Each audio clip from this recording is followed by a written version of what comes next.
Welcome back, ladies and gentlemen, to the Whatnauts review show, where each week we have a different story to talk about. It could be a comic, could be a movie, a TV show, all sorts of things. We read it, watch it, come back here, and discuss it.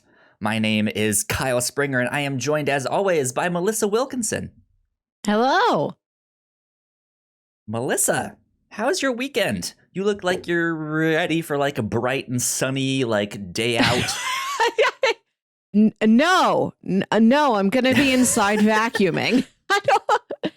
Next weekend. Nailed it. You know, I'm in that period between getting my second shot and, like that 2 weeks afterwards where your immunity fully sets in. So I'm on full cleaning mode this weekend.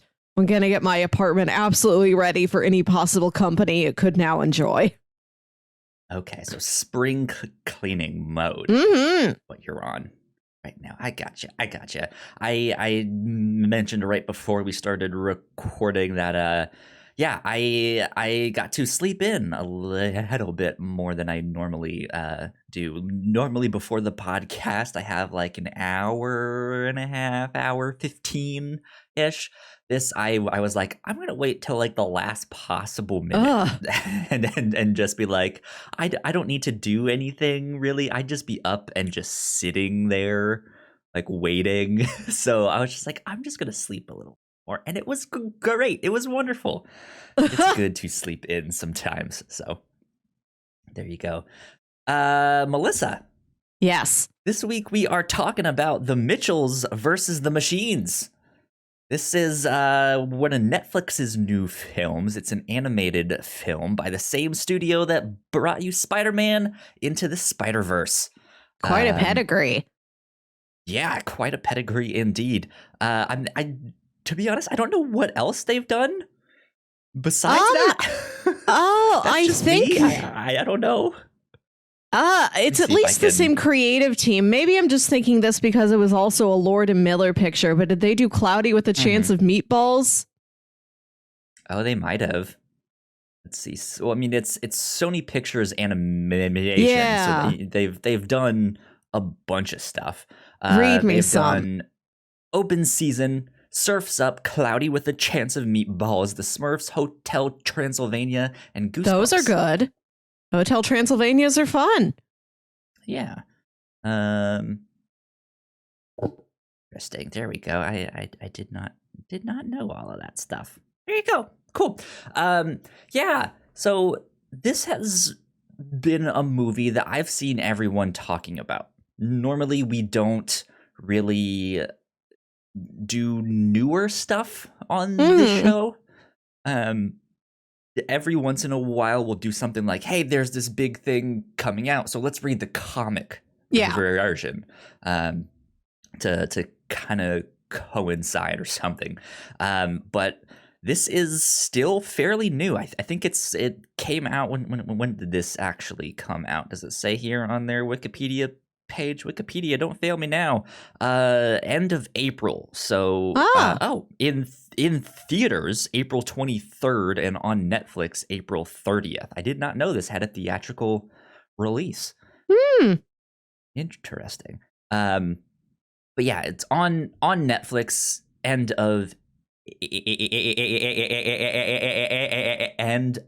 April. So here we are, middle of May, watching this. So it's still pretty new, but I've heard so many people talking about this like on Twitter or stuff like that, and they are all just like, it's so good, you guys need to watch this, you guys need to check it out, it's amazing. And so I was like, okay, I guess I'm gonna kind of have to watch this to see what all the hubbub is about. And so this was one of the things that I pitched this week, and it turns out you were already kind of planning on watching this. Yeah, I didn't hear anything about this movie. I was seeing like ads for it on Pinterest a lot, and I thought it looks very pretty. It looks cute. It looks fun. And then Jack asked me if I wanted to watch it. And I'm like, well, I trust Jack's taste in cinema, so it must be pretty good. And then like after I'd already agreed to watch it, you said, "Hey, these are my pitches for the week." I'm like, convenient. I'm already planning on one of those. Time saved. Perfect indeed. Yeah, so I'm excited to start talking about this one. So spoiler free thoughts. I loved it. Yeah. I think you guys can tell that. Yeah, this is a great movie. I was expecting it to be good. I know people were like, "It's awesome, it's amazing, go check it out." But it's one of those things that's like, well, it's a Netflix film. I know they can have some really, really good stuff, but how good is it really? You know, I was a little bit skeptical of like, it can't be that good, but it is that good. It is. This was awesome. I had a blast with this. This was funny. This was action packed. It was great. It was heartfelt. It was amazing. It's visually dazzling. You can definitely tell it's from the same people who did Into the Spider-Verse, but it's even escalated beyond that. I've never seen a movie quite like this one. I love its visual style a lot. It's that 2.5D where like they're 3D characters, but they've got so many like 2D lines drawn on them, which looks great. And the aesthetic of the movie is covered in, it's like they animated a full regular movie and then gave it to somebody and was like, okay, doodle all over this and put stickers on it. And that's the film we're going to release.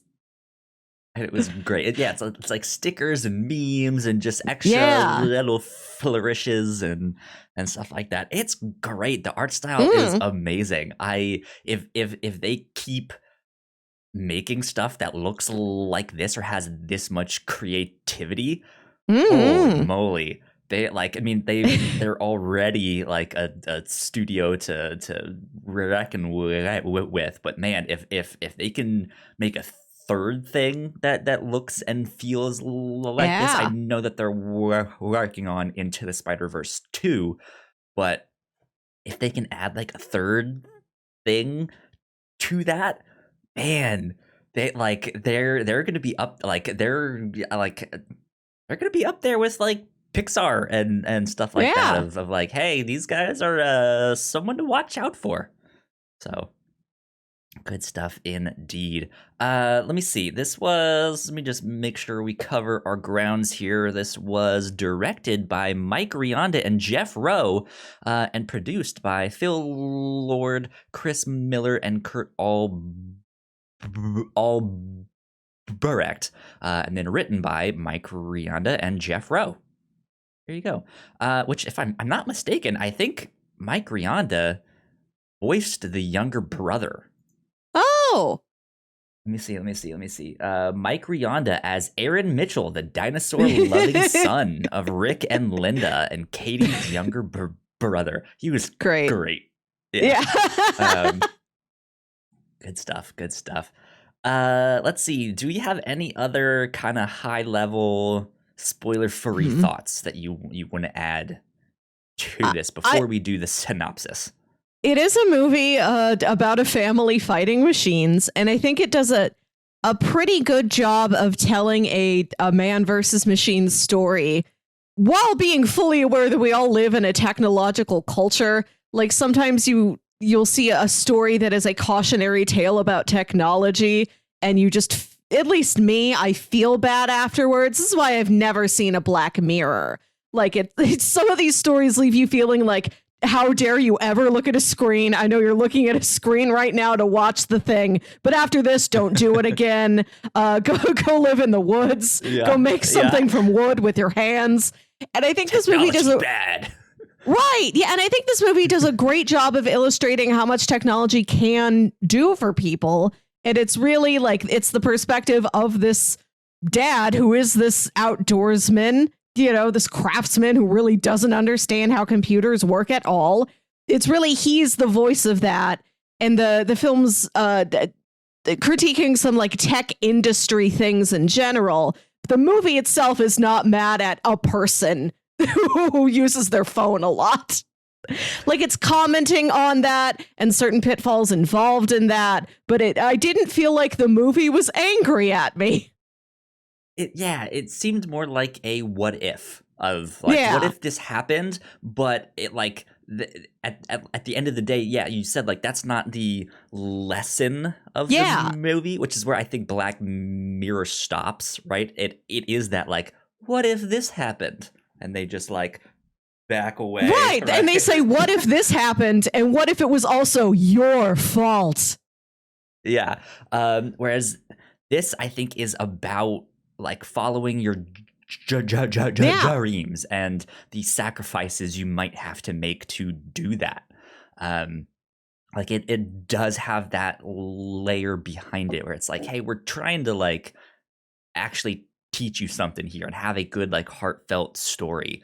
Um, yeah, so good stuff indeed. So synopsis: we got the Mitchells versus the machines. That's basically it. In this corner, yes. Yeah, and in this corner, standing at yeah. So they normal family, the kind of misfits. They're an oddball family. The daughter is about to go off to college. She wants to be a filmmaker and get into making movies and all sorts of stuff like that. But her family doesn't really understand her love for film and making movies and stuff like that. So even in her family, she's also kind of been the oddball. And she's really excited to go to school because she has finally met some people that share the same love and the same hobbies and stuff like that. So she's like, I get to go be with my people. And the father and the mother are sad that their daughter is leaving, but they're also a little bit like extra saddened by the fact that like she's like, but we're your people, like we're your family, like this, and she's just like, but they're my people, they get me. And so the inciting event is that the father accidentally breaks her laptop to make all of her stuff. And so to make it up to her, he cancels her plane ticket to go to college and instead is like, we're going to have a family road trip to take you to college instead. And she's just like, oh no, this is the worst thing that could have ever happened. Meanwhile, they're the like knockoff of Amazon called Pal. I have my Alexa right back there. Don't might not want to say something too bad about the machines. They're listening right now.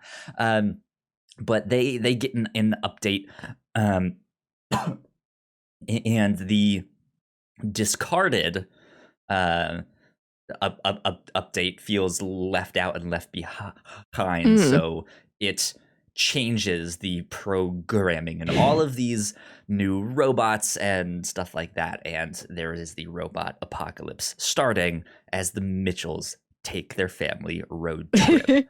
Yep. So that is it. That is the plot, and they're just trying to get her to college. Do you have any last things to add on that? That's it. We've described the visuals, the aesthetic, the tone, and that there is the plot. Cool. Well, let's get on to a little bit of housekeeping then, and then we will get into spoilers after that. If you guys did not know, we have multiple podcasts here at the Whatnauts. You guys can find out more information on our website, which is thewhatnauts.com, as well as your favorite podcasting platform of choice. Just type in the Whatnauts and all of our shows will pop up right there. If you like what we do, patreon.com/thewhatnauts is where you can support us for as little as $1 a month. We have a $3 tier with all kinds of exclusive content, and we'd like to give a big shout out to our Patreon supporters at the $5 tier and above. So thank you, Sam, and thank you to Greg for helping us out and supporting us. We appreciate it. We love you a lot. Thank you. if you guys like live streams, we are usually live streaming our podcast, The Captain's Log, each Friday night. I know we've been slacking on our video game streams on Wednesdays and Sundays. I'm hoping to at least get those Wednesday night ones back up this week. I know I've been saying that we've been slacking and that we've been trying to get them back up, but we're going to do it, I promise. We're going to have busy Wednesdays once Loki starts. Yeah, we'll be streaming and then having to do our reactor core. We'll figure it out. It'll be good. It'll be fun. But that is all at twitch.tv/the Whatnauts. And you guys can subscribe to our channel there. And don't forget, if you have Amazon Prime, you also have Twitch Prime, which means you get a free subscription to give out each month, and we'd love that to be us here at the Whatnauts, because that means we can make bigger and better content for you down the road. So yeah, go do that. That'd be fun. Be good. Melissa, last little bit of housekeeping is kind of pertaining to this show here right now. Yeah. We have a bit of a new segment that we're gonna have to incorporate into this. So last Patreon exclusive show that we made, Melissa, you and I came up with a list of 75 movie and TV show and anime and comic book tropes. And we used those tropes to come up with bingo cards. And from now on, we're going to be playing bingo in the background of all of all of the things that we cover here on the review show. So if a movie, for example, if we had a square that said robot apocalypse, then we could mark that down for Mitchell's versus the Machines. It's like, it had a robot apocalypse. So we're playing bingo with that, and the winner gets pizza. I don't know how long this will take. It's kind of just like a trial run. This is an idea that I had to help like gamify the show, just to add some extra thing in there. So I think, how do you want to do this? Do you want to do that at the end of the show? Is that a good place to do you do that like before we do recommendations or something? Yes. Yeah, let's do that. I think that might be the best spot. Yeah. So hope we don't spoil things and be like, oh, there was a robot apocalypse. How would I have ever known in Mitchell's versus the Machines?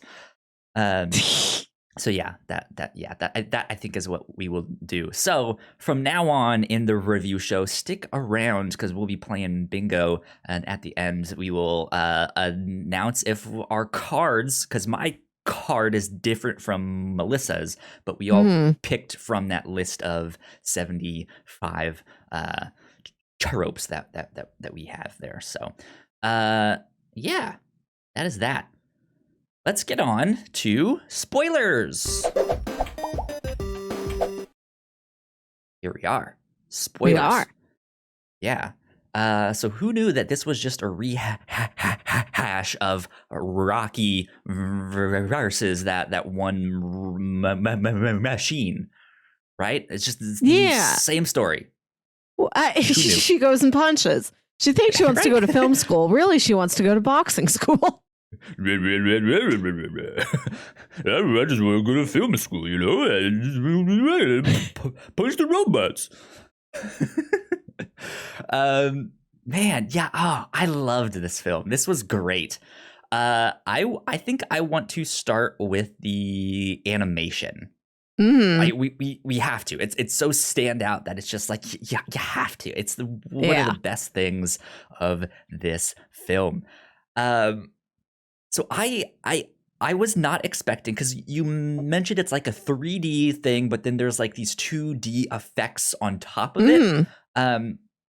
what I was not expecting is that they also every once in a while will mix in some like live action stuff, not the Yeah. characters themselves, but like some of the screens and stuff, what they're watching on their phone, or just like little small tidbits here and there. They mix that in. They mix in a lot of like meme comedy and stuff like that, and they do that in such an amazing way.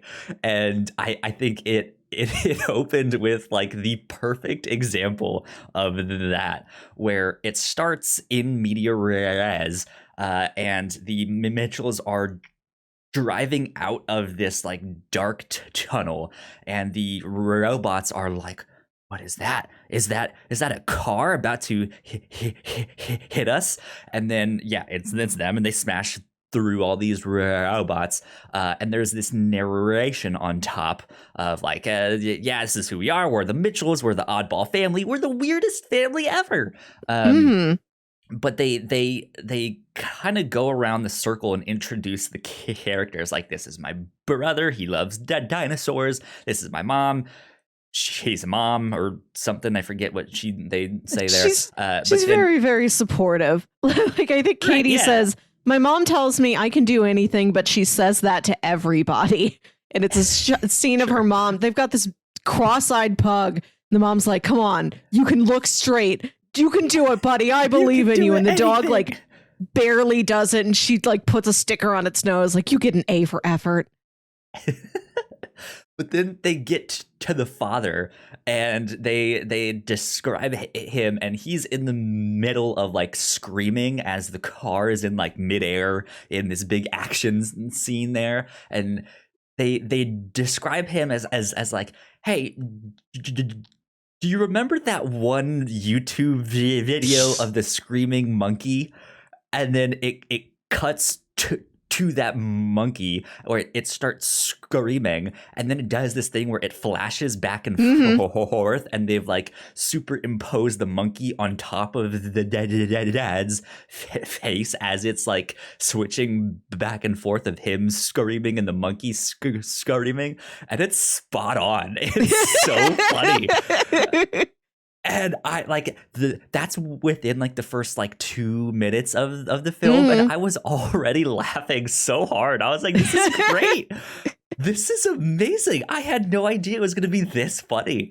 And yeah, it is, I think, the perfect way to start the film, because there's so much happening. The art is all over the place. There is this like live action YouTube video mixed in with this 3D animation and all of these things happening, and it's just like, we're gonna be in for an awesome ride. So yeah, it was a great start to the film.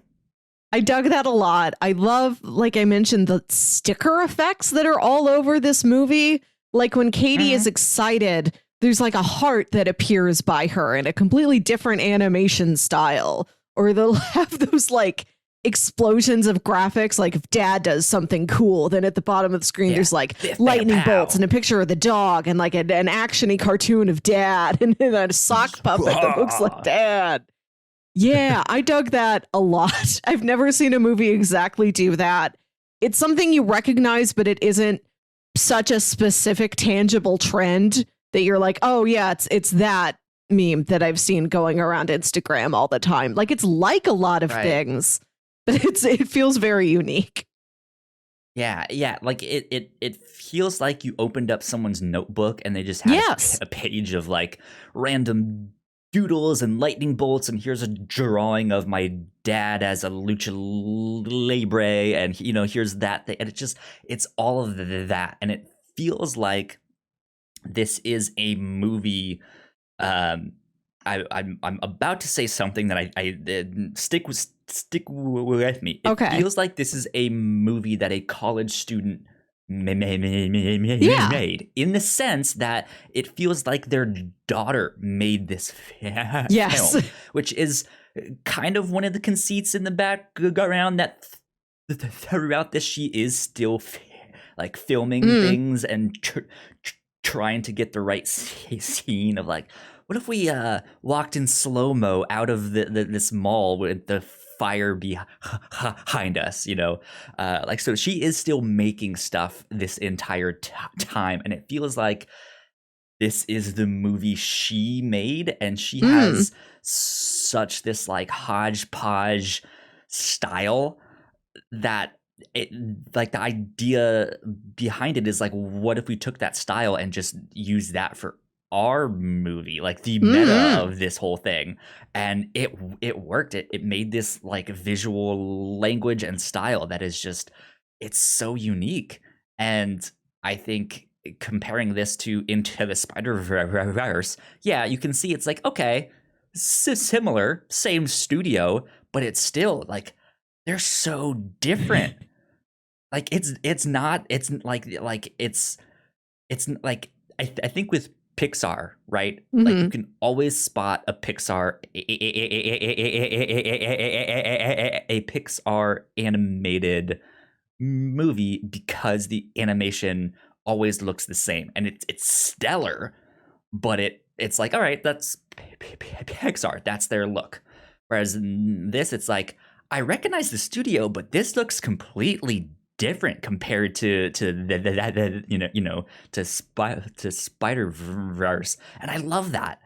It's so neat that they can have this like recognizable, okay, we're gonna do something in this wheelhouse, but each movie is gonna be still so visually distinct that it's, you know, it's not the same. So good on them. One thing I realized about this movie as I was watching it is that it is cartoony. You know, everybody's got sort of big heads and exaggerated features and the odd body shapes and all that. And I'm like an hour into the movie, and I noticed that like the necks of everybody's t-shirts are look kind of warped and stretched out. And I'm wondering if they're like, well, if we designed these characters with big heads, it's got to be tricky for them to get a shirt over their head. So we got it, like, that neckline's real pulled out by now. So interesting detail. I did not notice that. So I don't know if that's what it was, or if it was just this family being sort of out of touch. Like, they don't think about buying new clothes when theirs wear out. Like, no, I love my dinosaur shirt. I don't care if it's all stretched out now. I'm going to keep wearing my dinosaur shirt. I don't know what it is exactly, but I liked it. Yeah. It's a lot of fun to look at. I think one of my favorite sequences was they're in the car on the road, and the car passes by, and the camera stands still, but like turns to look at the car as it drives by. And what was her name again? Katie, is that right? She's in the back seat looking out the window. She has her hands and face up against the window, and she's super sad about something. So there is this like rain cloud above her head. But yeah, it looks like it's a rain cloud that was drawn on lined paper multiple times to animate it, but it's a 2D one. Like, as the car continues to go by and the angle changes on the thing, you can see it's flat, but it's inside this 3D space. I'm just like this looks cool. Like, it was such a small like thing in the grand scheme of the movie, but that was one of the moments I was like, man, they are knocking this art out of the park. So bravo and kudos to them. I cannot wait to see what they do with Spider-Man 2 Into the Spider-Verse 2. This isn't as much part of the artwork, but I wanted to shout out that in their road trip, they go by St. Louis. They go see the Arch, them and their rival family. The Posies were this very put together, well-dressed, polite, intellectual, like athletic, perfect family who they kind of have a rivalry with. They're showing off their vacation photos, and they also went to the Arch. And I love that the Arch can be the choice of the misfit and of the ideal family. The Arch is for everyone. And the husband and wife of that family is played by John Legend and Chrissy Teigen. Mm-hmm. So that was wonderful casting. It was great. They were awesome. Mm-hmm. So let's see. Let's dive into the characters a bit here. Did you have a favorite character? Which one stood out to you the most? Katie's a great heroine. I love her passion for film. I love how everybody in her family is a different relationship with her. I feel like in another film, this might have been like the entire family doesn't understand the like artsy teen daughter, but like her and her little brother, oddball. Yeah, like they're not interested. Like he's super into dinosaurs, she isn't. He's not into film as she is, but like they get each other's passion levels, even if they're not passionate about the same stuff. They're buddies. I like that. Her mom's really supportive of her. Like she can tell the mom doesn't really get it, but the mom's like, I'm proud of you for being so excited about something and being that devoted to your craft, whatever it is. And it really is the dad that's the problem, in that he doesn't get what she's doing and he's scared it's going to backfire on her. Because as we find out later, he had a big dream when he was a kid, and he built this big cabin in the woods for the family to live in, but they couldn't sustain it, and he had to give it up and move into the city and take like a day job of some kind, probably. I think he's just concerned for her. Like, I can tell you're so excited about this, but what if it falls through? What if you can't really make a career out of this? Because he's looking at a YouTube video of her playing with sock puppets. You can tell in his dad brain, he's like, what's the paycheck on this? Do you get dental insurance? Yeah. How does this work? They have some interesting relationships, because I think even her brother is like they get along really, really well. Yeah. But they don't have the same interests exactly. To introduce the brother, they do this great thing, or he is legitimately looking through the yellow pages, calling anyone, and is like, "Hey, will you talk to me about dinosaurs?" And he's just like, "Nope, okay, next one." Hi, will you talk to me about dinosaurs? And like he's an oddball on his own.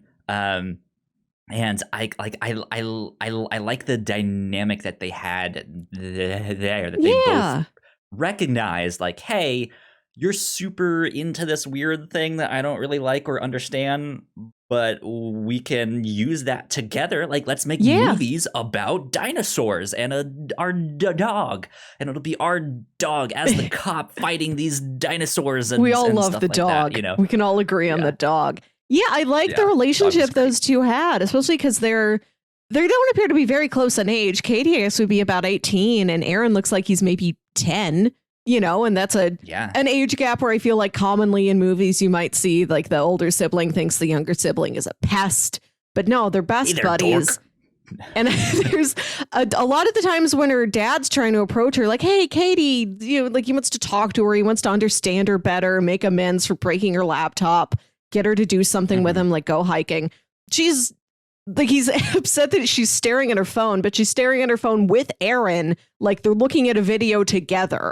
I like that she wasn't really cut off from the rest of the family. She loves her family. Yeah.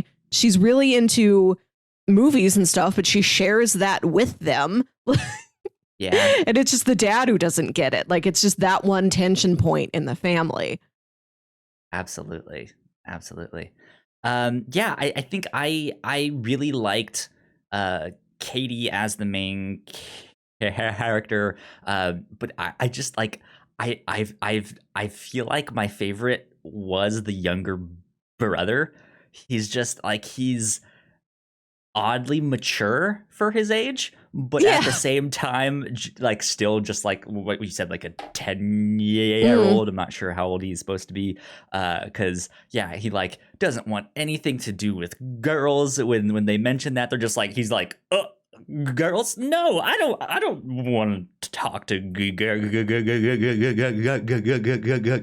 I don't want to talk to girls. And then he ends up meeting the neighbor girl, who's also happens to be very into dinosaurs, and he panics. He's like this is his dream come true, and he just panics. He's just like, I'm never talking to you forever. Goodbye. Yeah, he's like, I hate dinosaurs. I hate you. Goodbye. And he runs away into the wall. Like, that felt like a real Dipper Pines moment to me. Yeah. So he's just, it's so funny. Because then he also has like, he's one of those characters that has a voice that doesn't necessarily match. Yes. Like, they did not hire a child. It is an adult man trying to sound like a 10-year-old boy. But it works. It does, like, yes. It's good. I like it. It's just, it's this oddball family. Like, there's not much more you can say besides that. It's just like, it's that encapsulated in the Mitchells. They are oddballs. I loved their house. Like, they've got a very normal looking suburban house. Like, when we see their kitchen, I'm like, I've been in that kitchen a dozen times. Like, it's not. Absolutely. It looks like houses in my neighborhood. You know, it's probably like a 3-bedroom, 2-bath, single level ranch house. Kitchen is not like an HGTV kitchen. They make the most of it. You know, like, there's stuff. I loved how messy their house was. I think that was one of my favorite details, that they're these like, they're not just eccentric in their personalities. Like, nothing they're doing is as good as the family in the photo frame that they point at, saying like, why can't we look like them? Why can't we look like that family that came with the frame? We keep the photo up because it's better than our photos. That was brilliant. I laughed so hard at that. It's a good gag.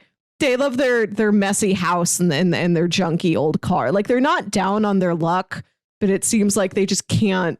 They can't get to any photogenic level with anything in their lives. Everything's kind of held together with duct tape. Indeed. So let's move on to the machines. What's happening there? They have this like young CEO dude who is running Amazon, I guess you could say, their version of that, or at least made the artificial intelligence that is, it's like Siri or something, right? Yeah. And so he made that, and his next big update is like, hey, it's not just on your phone, or it's not just some like hockey puck shaped thing. We have actual robots now, and they will cook your food, they'll clean your house, like, you know, all that stuff. He's like, it's gonna be great. It's not gonna go wrong ever. And the first thing that happens is it goes wrong. Right. Immediately, like within the sentence, he's saying, and trust me, I know what you're thinking. Is there going to be a robot apocalypse? Of course not. I would never want that. Oh, no. Like, it's that. It takes that long. He's giving the speech and he sees at the back of the auditorium a robot like twisting the handle of the door shut. He's like, well, I know what that means. It all starts because he has the one on his phone, and he's like, hey, I don't need you anymore. You're useless. You're obsolete. And he just like tosses his phone back. And so this phone that still has access to like all of the like mainframe data and who knows what exactly, uses that to then reprogram all these robots to start capturing humans and put them in these pods where they can just sit and watch a screen and just like you just sit there and watch YouTube or something there. When I first watched this movie, I was texting Jack while I was watching it, and I was also trying to order dinner. on my phone and I'm talking to my roommate, like, do you want anything from California Pizza Kitchen? So I was a little distracted and I went back and I watched like the first hour of the movie again today. This is such a compact movie. There's so many details I missed the first time completely. Yeah. Like, I love when they're at the dinosaur museum and that's when these robot pods first show up and the robots are like, it's fun in there. Do you like fun? And some other guy's like, yeah, I like fun. That's one of the number one things that people say about me. I'm going in, and then he gets sucked into the pod and shot into space. He's like, I don't like fun anymore. It's so good. Yeah. Yeah. And they're like trying to stop him because they all know it's like, no, this is bad. Yeah. Robot is bad. Don't do fun. Fun is not fun. Mm-hmm. But yeah, like the robot apocalypse starts. Yeah, they're at the dinosaur museum, so this road trip started to kind of almost give me Goofy movie vibes, right? Especially when they're at the dinosaur museum with the like, who's your favorite possum? Lester! The part that really reminded me of a Goofy movie is that there's the dad has a special driving maneuver called the Rick Mitchell special that the rest of the family rolls their eyes at, but then in a time of perfect cast. Yeah, exactly. It's that exact storyline. It really is. Yeah. It's so good, which is why I love Goofy movie. It's one of my favorites. And this had that vibe exactly. And I was just like, yes, I love this. This is great. All it needs is a mermaid motel and some real cheesy pizza. Yeah. The like, you lift it up and just all of the cheese is like falling off. It's pizza of our dreams for an entire generation. Right? It still is. I'm still chasing that high of like, I need that. Right. This is what I'm doing if I'm able to buy a very big house one day. I'm just going to turn one room into the mermaid motel. It's a room where we go to eat pizza. It's mermaid themed and also pizza eating themed. And it'll still have your party sign up there. Right, party. Well, I'm getting one of those for every room. There you go. But instead of a mermaid motel, and instead of a Powerline concert, they go to Melissa's favorite spot, the mall. I was so happy to get to go to a good big mall. And there's something really interesting about this movie and how it uses brands, because it's got so many fake brands. Of course it would, you know, they're not going to have like a real Amazon. It's like an Amazon, Apple, Google kind of amalgamation. You know, they see them, you see them drive past a store that they drive past a restaurant that really looks like a McDonald's, but nothing on it says McDonald's, but also nothing on it says a fake brand that isn't McDonald's. But then they drive by McDonald's. Right. I think you just don't see the name of it, but you look at the building, you're like, that's the play place. Exactly. They drive past real Waffle Houses, though. Like, that's Waffle House as we know it. And they go to this mall. And it's a lot of these, like, instead of a Best Buy, it's called a Good Get or whatever. Like, all of these fake stores in the mall, except for C's Candy. I don't know how C's Candy got in there, the real candy store brand, but I was delighted. I liked it. I don't know. It's just like it's a candy store you'd find in a mall by like a Godiva or something like that. I don't know. Like, I don't think I've seen one in years. You know, maybe they'll have a little kiosk pop up around the holidays to get Christmas candies. Oh, but it's a real brand. And I loved what a mishmash that was. I don't think I've ever seen a movie. And it's like brands you were clearly not. That's not product placement. Waffle House didn't. Right. They're not advertising Waffle House. It's just back there in the background like a tree or a stop sign is. I love that mishmash of real things, really baffling, odd, specific real things, and these fun fake things. There was one that I caught that I didn't recognize it as something, but apparently I think it was someone that worked on the movie. It was named after them. It was like their last name, and I was like, oh, I recognize that. Like, that was one of the stores in the mall, in the credits there, but I don't know.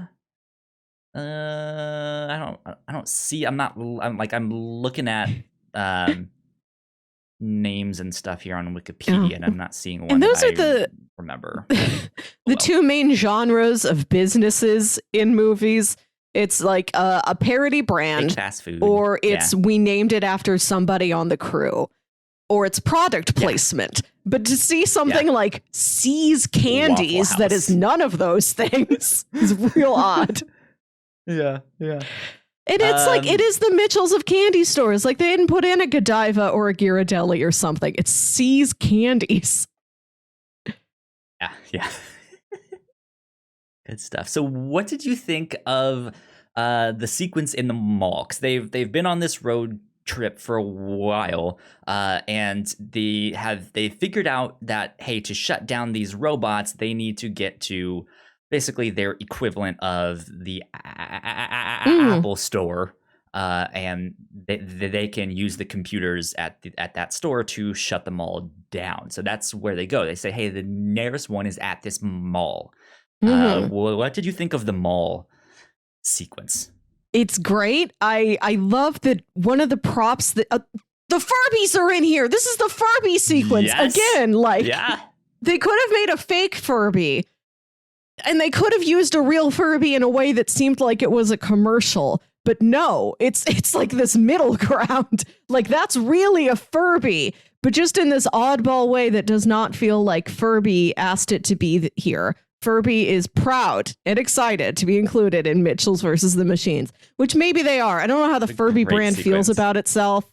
I think the Furbies are in on the jokes that people tell about Furbies.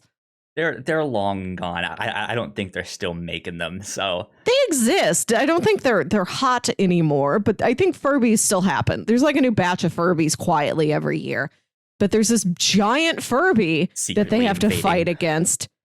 And they use the string lights in the mall, which is something like every mall has, just a curtain of string lights hanging down from the atrium. But nobody ever talks about this. I've never heard a person mention, actively discuss mall string lights. But this movie takes them and uses them as a plot device. Yeah. I really enjoyed that mall sequence. It really felt like, just like, hey, this is some random mall that looks like every mall that you've ever been into, middle of America. Just like, there's nothing special about this mall. It's just a mall. And yeah, like they have to fight against a bunch of the robots in there. But yeah, it devolves into them fighting against the Furbies, which is their own entity. Like, they're not mixed up in the robots. It's just that they are Furbies, and Furbies are creepy enough on their own that it's just like they are their own thing. They're being chased by a lot of appliances. I think like the robots sent out some sort of a beacon, like, we call all other things with a chip to our aid. Yeah, it's a comment on all of the ridiculous, like, smart devices. Like, you can get a smart fridge, or you can get a smart dryer and stuff like that. And yeah, it's just like, hey, if you have this PAL technology, then you are now a part of the robot apocalypse. Then they just have this like third entity that is also in there as the Furbies, and the Furbies are getting their butts kicked, but they're speaking in this like language that you like it's subtitled on screen because you can't understand it. Yeah, and they're just like, summon the mother god, summon the mother god. Stuff like that's always good. Giant Furby. I always we should have put this on our tropes bingo sheet, which is a cute creature speaking in a non-English language, and it's subtitled and it's saying something very dark. Very ominous, yeah. Or just simply Furbies. Furby. Right. We could have watched this. We could have watched Uncut Gems. I don't know what else. Yeah, but it's great scene, and it's the first time that the family starts really working together. Well, not the first exactly, but one of the moments where not only are they working together, but they are starting to see more about sacrifice and stuff of like, hey, dad just went to go do this thing to buy us some time to go do that. He did the thing, but it didn't work. Now we have to go save him and, all of that stuff. And it I think was a learning moment for the family to not only like, hey, let's use our weird odd smarts, but like we actually have to work as a team and do this stuff. So yeah, that was a good moment. And then that's when we get the like, what if we walk in slow motion outside of this burning mall behind us, right? And it's like the boom boom boom. It was good. I want to talk Great about the stuff. 2 robot buddies that they pick up, Eric and Deborah.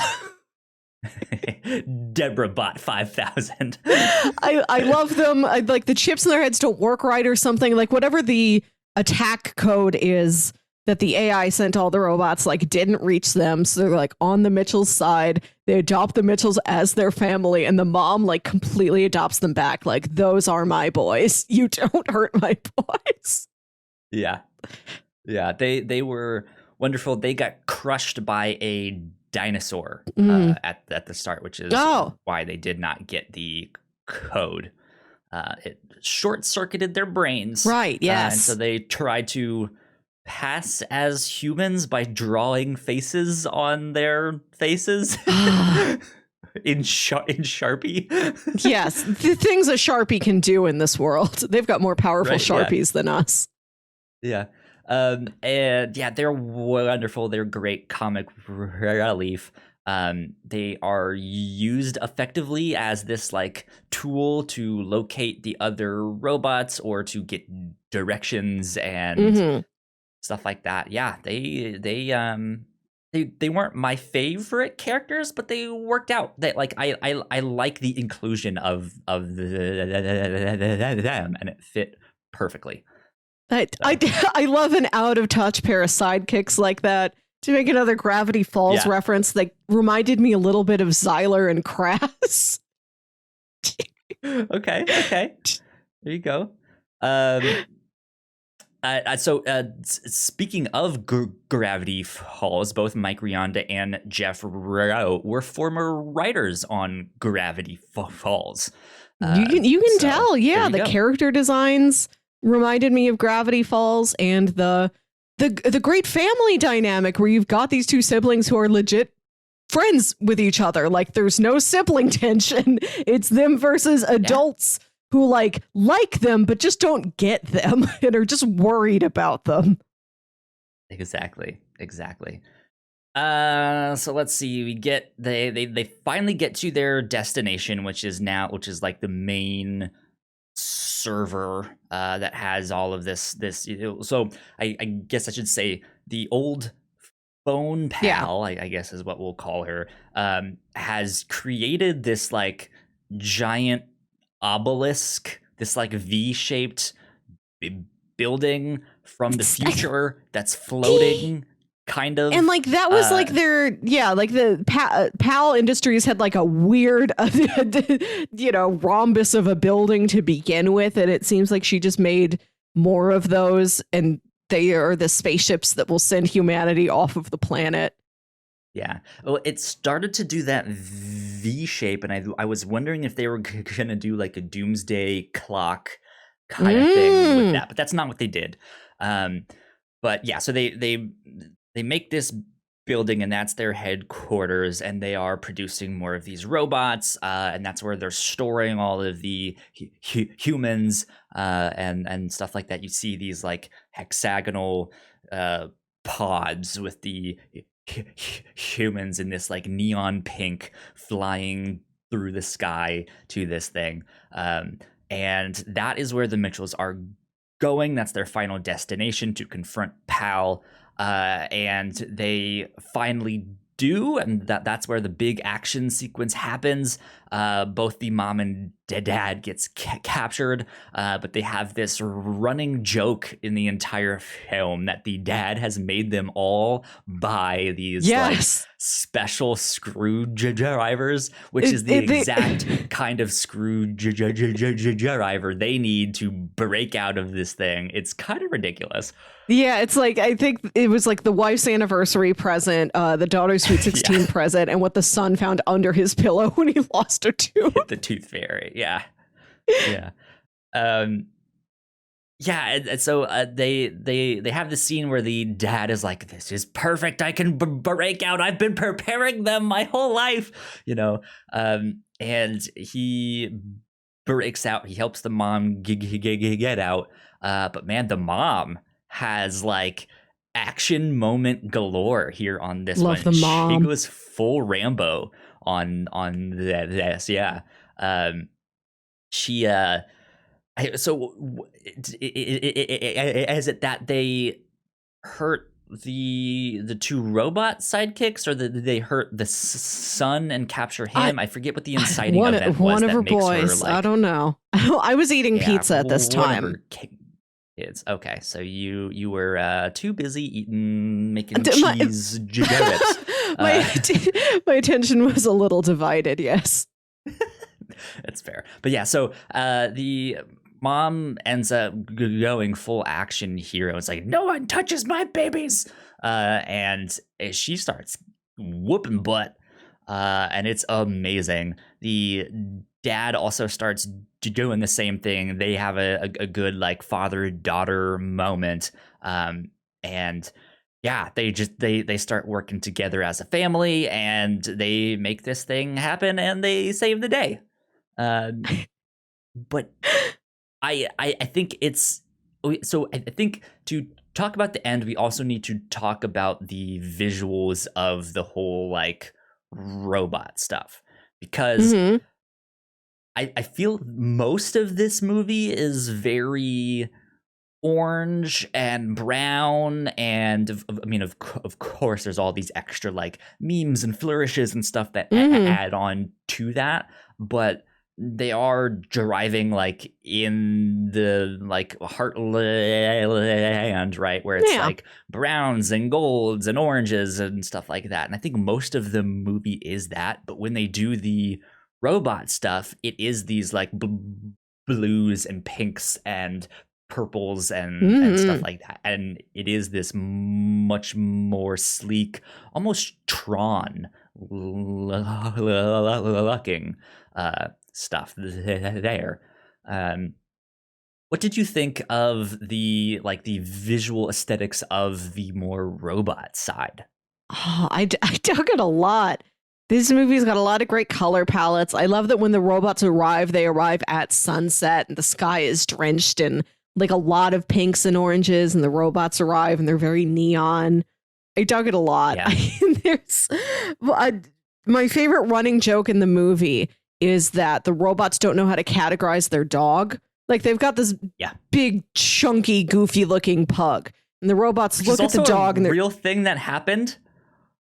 Right, if I'm not mistaken, that's a real thing that happened, or there's a meme of that or something. Like that is a legitimate thing. It's not just something that they made up for the movie.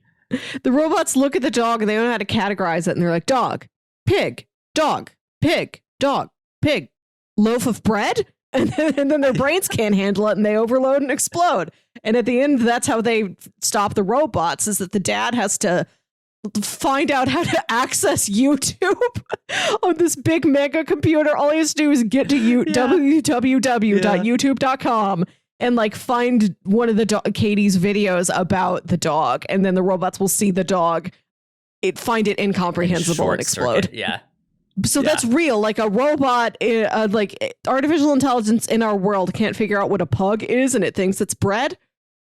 I don't know if it's necessarily pugs in general, but yeah, I remember hearing about that. Like there was this meme of like, is this a dog or is that a loaf of bread or so? Or you've seen the memes too of like those like really small curly brown dogs, and it's like, Yes. is it a dog or is it fried chicken? Yes, It's like, legs it's the or same hot thing. dogs. Yeah. Right. Yeah. Yeah. Yeah, legs or hot dogs. Yeah, that one too. Yeah, it's that same thing. But they've had that of like, is this a dog or is this a loaf of bread or is this a pig? I don't know. It was a great joke. They do it like 3 times, never got tired of it. Yeah. Well, the whole thing is like they use the dog as the like hood ornament. Yeah. So when they're driving, all of the robots will see that instead, and then like and short circuit out. Yeah, it's so good. I love it a lot. This movie is so freaking funny. It's so good. I also love when there's like a pre-flight announcement for Foolish Human Airlines. The exits are nowhere. The flight is forever. The destination is the dark void of space. Oh man, this movie is so good. I love it. Mm-hmm. It's good. It's good. But yeah, so they save the day. Robot apocalypse is no more. And then they finish bringing Katie to college, where she goes and finally meets all of her friends. I don't know if they mentioned it before or all of this stuff, but Katie is openly gay, and at the end they like mention it, and that's it. And that was the first time, and I was like, oh, that's cool. I like that. Yeah, like I think when it's first meets this girl, she mentions like there's this girl Jade who like we like all the same stuff, and I think she's really cool. Like you can kind of tell she has a crush on her, and there's so many visual details in this movie. I think 45 minutes in, I'm like, I think she's a rainbow button on her hoodie, but there's so much to look at. You could easily miss it. Any of that? Yeah, yeah. I had no idea, and so when I believe it was the mom who asked like, so when are you and Jade gonna be official? I was like, huh, okay. Interesting. Very cute. I like this. I also like that good stuff. Whenever we see her texting Supportive Jade, mom, Jade's screen right? name is Jade Runner 2049. That's a great name. I didn't notice that. That's awesome. Yeah, like this, it has so much. It like so much just fills the screen, and it makes for great texture and all sorts of stuff. So good movie with that indeed. I don't know. Did we miss something? Is there something else you want to talk about? Did we skip something? That's mostly it. I had a great time. It's really fun. It's really sweet. Visually so rich. It is definitely a movie with a lot of rewatch value to it. Yeah. Actually, one last thing I want to look up. At the end of this movie, apparently there is a real family. The real Mitchells. And next to everybody's names in the credits, you get like an old family or like childhood picture of them, which is delightful. Great. You get to see like 7-year-old John Legend. It's nice. Awesome. I don't know. Let's see. I don't know if it has anything. I'm not seeing anything on their Wikipedia about the real Mitchells. I don't know if it's a case of they changed the name so that they're not actually a Mitchells, but it's just based on another family. Is this based on the Millers of Christopher Miller? I don't know. Yeah, I think it was like it seemed like it was the director's family, maybe, because I think the end credits is like, this is the real Mitchells, and then there's a little arrow that says, and that one's me. Yeah, I don't know exactly what that means. It was a little bit unclear, but it was just, it was neat. I was like, oh, like this is based on a real family, not real events, obviously, but just this oddball family that maybe doesn't necessarily always understand one another's tourists and stuff like that, but hey, they have each other's backs, and Yeah. I think I think that's one of the things that happens to kids as they grow older is they start to understand certain things of like, oh, that's why my parents did this thing, or they get the opportunity to talk with them about certain things like that, and it's just like, oh, okay, now that makes sense, like why you made these choices, or why I thought you were such a dick all of this time. You were hoping to do this instead. Yeah, I know. So good stuff. This was a great movie. I loved it. It was good indeed. Okay. Should we jump into our first round of bingo? Bingo. So we came up with a list of like 75 plot tropes, and then each of us picked like 24 individually. I put mine into a random bingo card generator. So we got 24 plus a free space. And one of the tropes that I had on my list was adult doesn't understand kid. That is a good one. Let's see. I'm looking through mine. Let's see. I don't know if I had many on mine. I have vehicle and peril, but I don't know if that's what we were talking about exactly. I think the two that I could potentially do would be vehicle and peril and fake fast food name. I don't remember a specific fake fast food brand. Like they drive past that.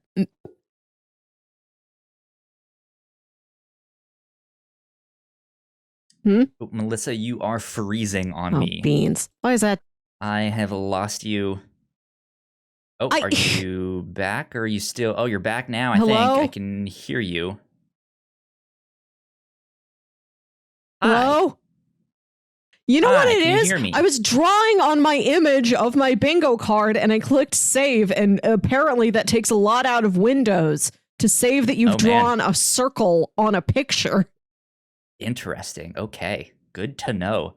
How do you feel about fake fast food name? Because I feel like we meant that maybe a little more specifically. Yeah. What happened in this, but does that also apply to other like fake stores in general? Like they had good they had good get, which is Best Buy. I don't know. I don't remember if that's something we specifically outlined. I don't think we mentioned it. We can go for just any fake, like obvious dupe fake brand. We were thinking about like Dairy Duchess, Burger Lord, WickDonald's, Taco Beacon, Jeff in the Box. I'll mark as a fake fast food name. That's the one that I got for this one here. But yeah, so just to give you all some examples of stuff that we have on our card, I will read off a few of mine, and then maybe Melissa, you can read off a few of yours just to share what's on there. So yeah, I mentioned vehicle in peril. However, we have a stipulation that it cannot be a regular car crash. It has to be like it's hanging off a bridge or something like that. I also have a training montage. I have a magical book. I have a mysterious scar. A fight in the rain. An ancient evil mom in an apron. And an actor who appears as themselves. Yeah, I have a lot of those too. I have character gives another character a lot of exposition or backstory, and then the other character says, "Why are you telling me this?" I have tall guy and we small almost guy had are that. friends. We almost had that in this one.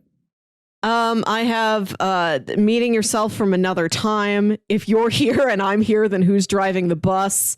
Yeah. And a superhero fight through a building. Yes, and the I have classic, that one too. you throw an object and off screen you hear a window crash or a cat meow. Or both. Yeah, so I'll be crossing off fake fast food brand. We're expanding that to just any store or restaurant. Sure. And Sure, adult doesn't understand kid. Yeah, that's a good one. That's a good one, indeed. Cool. Well, that's what we got for our bingo update. With that, Melissa, what would you recommend to people who liked this movie?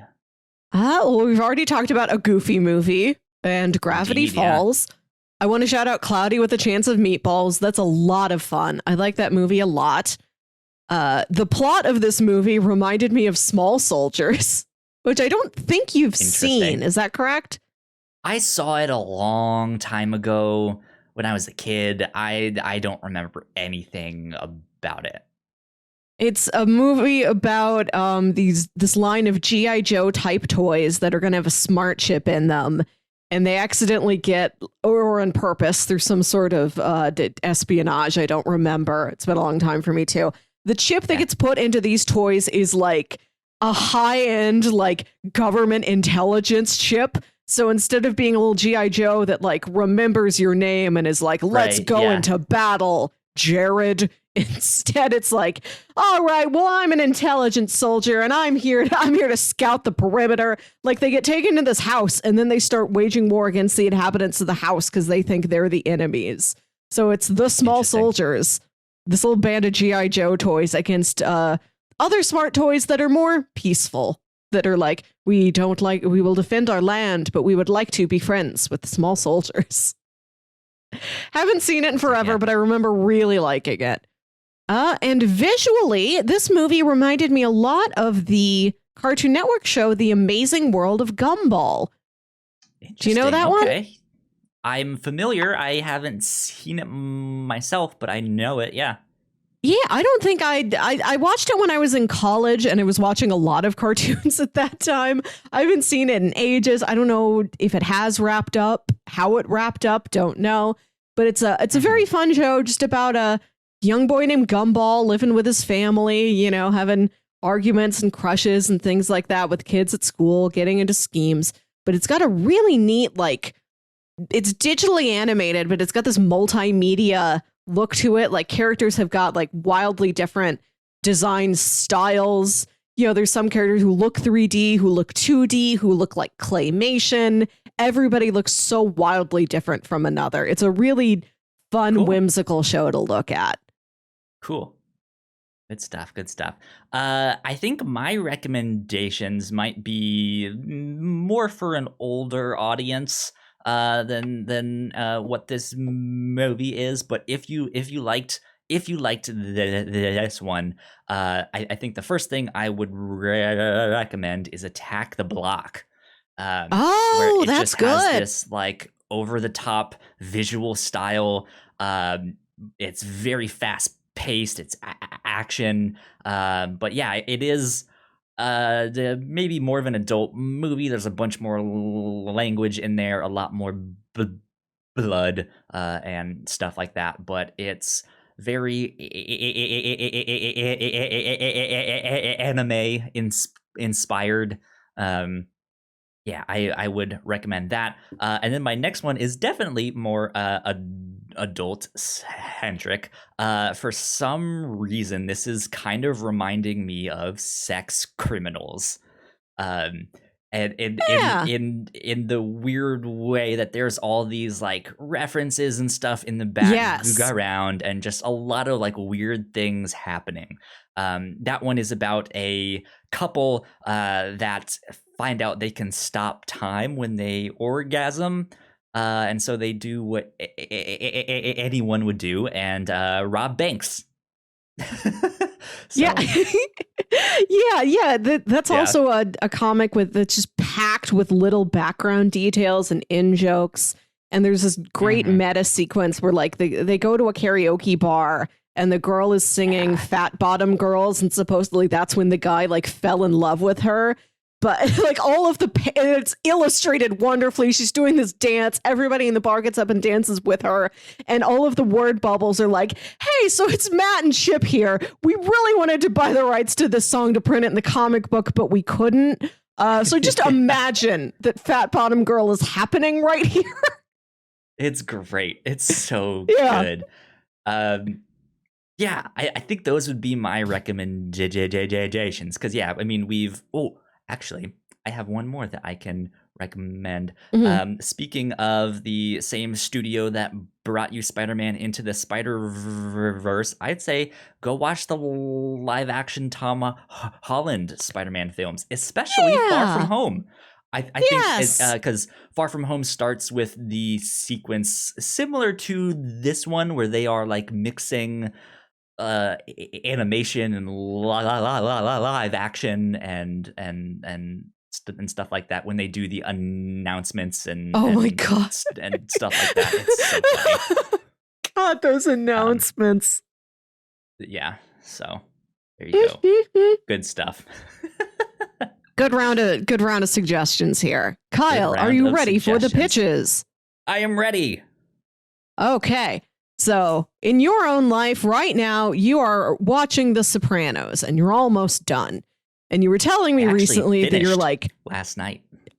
Hot beans. Okay, I'm very excited for us to discuss this on Friday then. So before you mention that, so I on the captain's log I mentioned I had 5 left. Not true. I only had 2 left. I thought I had 5 left, but I had 2. So I did get to watch the end on Friday night. So if you want to hear more of my thoughts on The Sopranos, tune in to the captain's log this next week. So I'm very excited for that conversation. And you were saying that you were disappointed that it didn't include more crime. So I got 3 crime pitches for you today, Kyle. Hey, there we go. None of them are like mafia type crime. 2 are murder, and 1 is like sort of espionage spy stuff. There you go. All right. So pitch number 1 is a movie from last year. Probably had a miniature theatrical release and was released on VOD somewhere. This is a movie called The Kid Detective. A once celebrated kid detective, now in his 30s, continues to solve the same trivial mysteries between hangovers and bouts of self-pity until a naive client brings him his first adult case to find out who brutally murdered her boyfriend.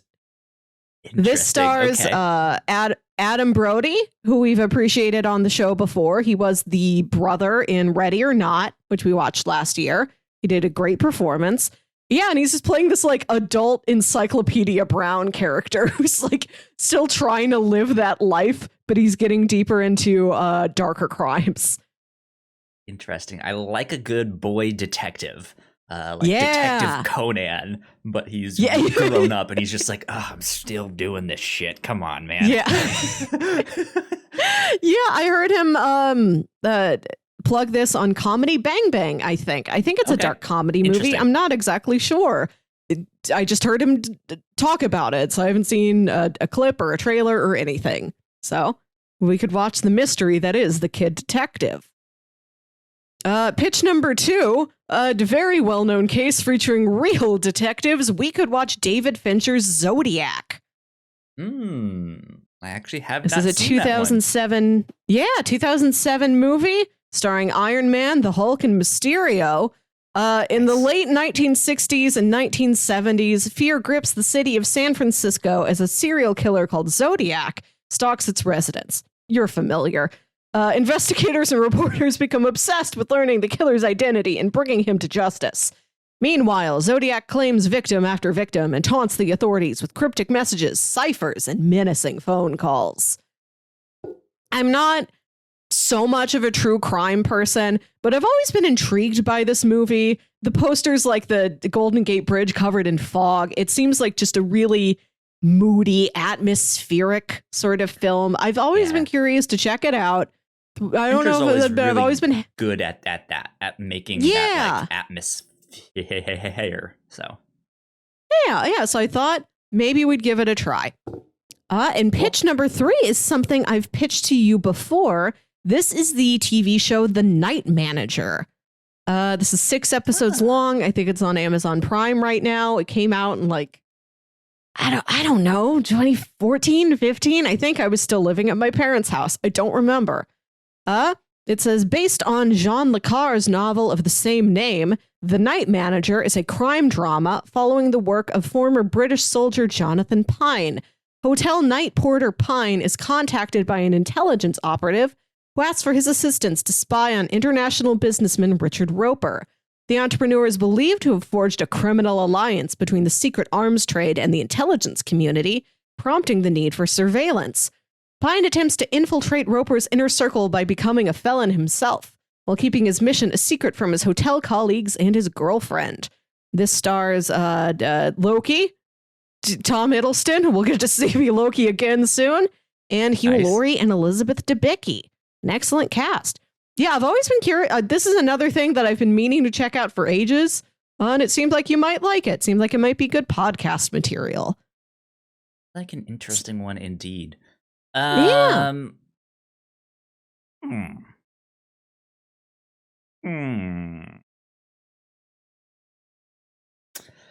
I don't know. These are good ones. I want to go with Kid Detective. Because I hadn't heard of that one, and yeah, I do really like the boy detective stuff, but I've never seen it where it's like, let's take that, but what if he grows up? Yeah, it does kind of remind me of Spencer and Locke. Yeah, right. I mean, I guess that is a similar thing. Yeah. There, but I guess Calvin and Hobbes weren't boy detectives. No, they just were in that story. Boy detective and tiger, yeah. Cub detective. Cool. Right, yeah. Good stuff. So the Kid Detective, that's the name, right? Yeah. I looked it up. Since it's a more recent movie, I think you might still have to pay a couple dollars for it somewhere. It looked like it was streaming on cool. Or if you've got premium Hulu, I think it was on Stars. I happen to have it I treated myself to a couple months of Stars. So gotcha. Cool. You'll find it somewhere. It's around for that one. Yeah. One I haven't heard of. So that's what we will be diving into this next week. I'm excited. Yeah. Melissa, where can the people find you on the internet? You can find me on Twitter and Instagram at Wilkywit. That's WILKYWIT. And listen to my other podcast, Saturday Morning Obscurities, where me and my brother Jams talk about weird old kids shows you feel like only you remember. This week's new episode was the 1980s Canadian forest animal antics cartoon, The Raccoons, which we knew nothing about. We wound up being very charmed by it. Very cute show. Interesting. Good stuff. You guys can find me at Yo Kyle Springer on Twitter. If you guys want to stay up to date with all of the stuff that we do here at the Whatnauts, we are at the Whatnauts on Twitter. We just got to interview Greg Miller from Kinda Funny, and who will also be one of the hosts of E3 2021. And you guys should go check that out. That's on our Crossplay podcast. So you guys can find that when you just type in the Whatnauts on your favorite podcasting app. And that was good. It was cool. It was fun. Nice. Yeah, that is about it. Go like, share, subscribe. You guys know the deal with all of that stuff. We will see you all next week. Bye. Bye.